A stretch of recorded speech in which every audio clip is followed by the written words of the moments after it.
Hello everyone, greetings of the day. आज हम the making of a scientist के ऐसे टाइप क्वेश्चन आंसर्स करेंगे। क्वेश्चन नंबर 1 है, how did a book become a turning point in Richard Ebright's life, कि कैसे एक किताब रिचर्ड एब्राइट की लाइफ में टर्निंग पॉइंट बनती है, यानी कि कैसे वो इसके जीवन में एक नया मोड़ लेकर के आती है। The book was cold the travels of monarch. Book का नाम था the travels of monarch x. Monarch x तितलियों की एक प्रजाति होती है और ये बुक इस तितली के बारे में थी। It was presented to Richard by his mother, और ये बुक रिचर्ड को उसकी माँ के द्वारा प्रेजेंट की गई थी। It told how monarch butterflies migrate to Central America. इस बुक में बताया गया था कि कैसे मोनार्क बटरफ्लाइज सेंट्रल अमेरिका में माइग्रेट करती है, यानी कि सेंट्रल अमेरिका जाती हैं। माइग्रेट का मतलब होता है एक स्थान से दूसरे स्थान पर जाना। At the end of the book, और बुक के एंड में यानी कि बुक के आखिरी में, readers were invited to help study how butterfly migrate.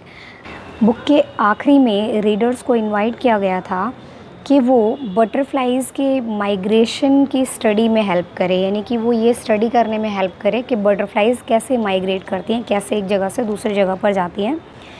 They were asked to take butterflies for research by doctor Frederick of Toronto university. Toronto university के doctor Frederick ने रीडर्स को कहा था कि वो बटरफ्लाइज़ को टैग करें ताकि वो उस पर स्टडी कर पाएँ। Inspired by this book, Richard started raising flocks of butterflies. और इस बुक से इंस्पायर होके रिचर्ड ने बटरफ्लाइज़ को पालना शुरू किया in the basement of his house, अपने घर के बेसमेंट में। यानी कि उस बुक को पढ़ने के बाद रिचर्ड को इतना इंटरेस्ट आ गया था बटरफ्लाइज़ में कि उसने अपने घर के बेसमेंट में बटरफ्लाइज़ को पालना शुरू किया था।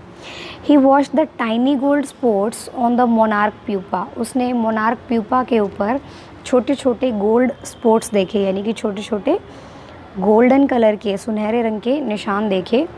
He found that the spots were producing a hormone necessary for the butterflies full development. उसने पाया कि जो गोल्ड स्पॉट्स थे उसमें से एक ऐसा हार्मोन निकल रहा था जो बटरफ्लाई के पूरे विकास के लिए बहुत ज़रूरी था। This discovery ultimately led to his famous theory on how cells work. और उसकी इस खोज से उसकी जो फेमस थ्योरी थी कि कैसे सेल्स काम करते हैं, उसको भी दिशा मिली। It became a landmark of his career. Question number 2 है, which experiments and project does Ebright undertake after he fails to win anything at a science fair. कि जब एब्राइट एक साइंस फेयर में जीत नहीं पाता है, हार जाता है, तो उसके बाद वो कौन से एक्सपेरिमेंट्स और प्रोजेक्ट्स करता है। How did Ebright's not winning anything at the science fair motivate him to become a bright scientist. कि कैसे एब्राइट का एक साइंस फेयर में ना जीतना उसे कैसे एक ब्राइट साइंटिस्ट बनाता है। Ebright did not win any prize at the science fair. Ebright science fair में कोई भी प्राइज़ नहीं जीतता है। ही वॉज़ वेरी सैड, वो बहुत दुखी था। But he realised what real science meant. लेकिन यहाँ उसने इस बात को महसूस किया कि रियल साइंस क्या है, यानी कि असली साइंस क्या है। He realised that the winners had tried to do real experiments. उसने महसूस किया कि जो विनर्स हैं उन्होंने कोई रियल एक्सपेरिमेंट किया है।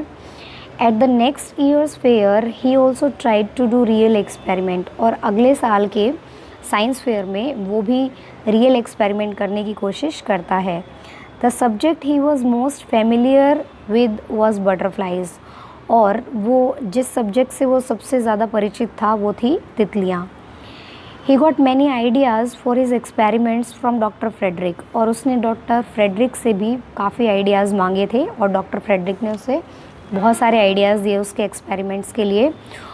First he tried to find the cause of a viral disease. पहले उसने एक वायरल डिसीज़ का कारण पता करने की कोशिश की that kills nearly all monarch caterpillars every few years. एक ऐसा डिसीज़ जो लगभग मोनार्क के सभी कैटरपिलर्स को कुछ सालों में मार देता था। He tested the theory why viceroy butterflies copy monarch. उसने इस थ्योरी पर भी एक्सपेरिमेंट किया कि वायसराय बटरफ्लाइज मोनार्क बटरफ्लाइज को कॉपी क्यों करती हैं।